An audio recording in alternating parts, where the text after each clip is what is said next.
we just had the final scan of our last person standing challenge, and I'm super proud of everyone that took part. I wanted to wait until the end before I brought this video out so that there was no market manipulation, so to speak.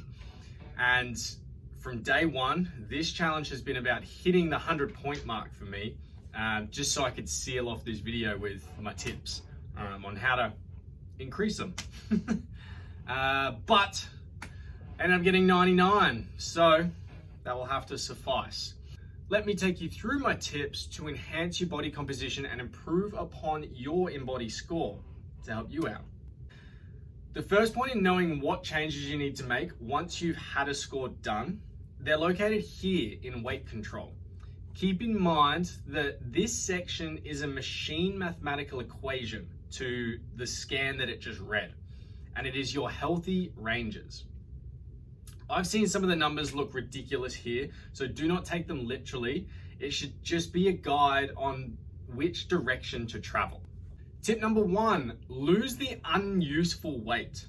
I say unuseful because I refer to any weight that does not support or move your body. Instead, it is weighing you down. Excess body fat and visceral fat. It is healthy to have some fat on your body, but not all fat is created equal. Visceral fat is the type of fat that is stored within the abdominal cavity and can also build up within your arteries. And a high visceral fat level can increase the risk of severe health issues. Rule of thumb on the Inbody scan, if you want this number to be as low as possible. According to Inbody, a score of 10 is midline, therefore anything higher and you're increasing your health risk. My advice, get this score as low as possible. The other unuseful fat is subcutaneous fat, which is stored under the skin. This doesn't mean a little bit of belly fat is bad, but if you are tipping over the healthy ranges, this needs to be your focus. Inbody make it easy to identify those healthy ranges with the green normal section just above your results. Tip number 2 is sleep. This was my most significant throughout. I knew that without enough rest, my body would not recover and maintain the training load throughout the entire 8 weeks.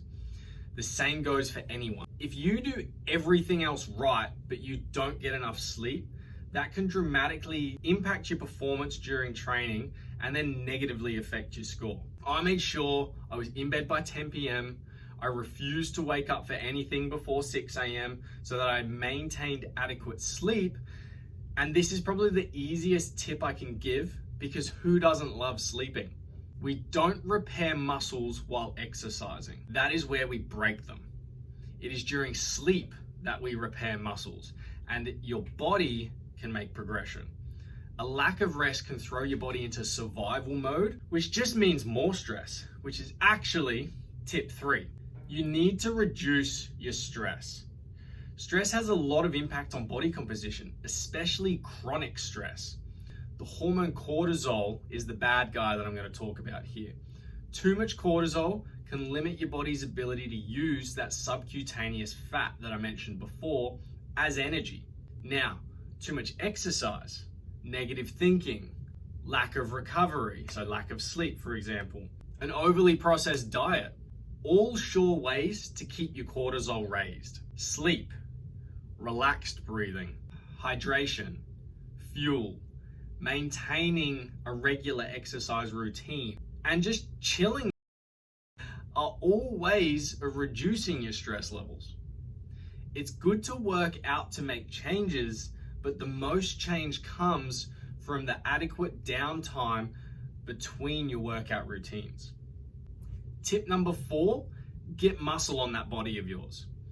This is your lean body mass on the score sheet. You will also see body balance evaluation.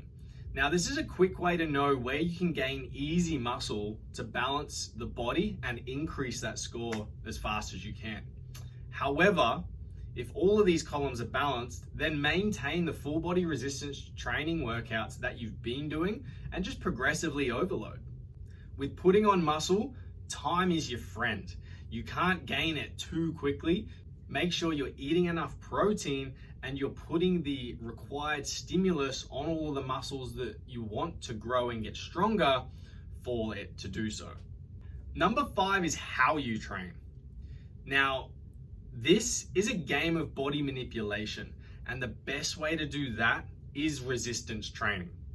That doesn't mean don't do cardio, but know that cardio will create a more significant deficit in your daily expenditure that you will have to fill to avoid losing the muscle mass that you're trying to make.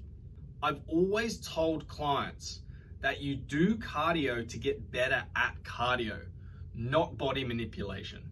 Now, there are unhealthy tips like water manipulation and nutritional deficits that I just won't talk about. We want to do this the right way. You want lasting physical and health benefits. So nutrition is complicated to give broad, conclusive guidance towards. There are many ways to skin a cat. However, I ensured that I maintained my protein requirements through food and increased my carbohydrate intake to keep up with the training and the extra stress that I was putting on my muscles, which increased my points. Not to the elusive 100, but very close. I hope this video has answered your questions, and we'll see you in the next one.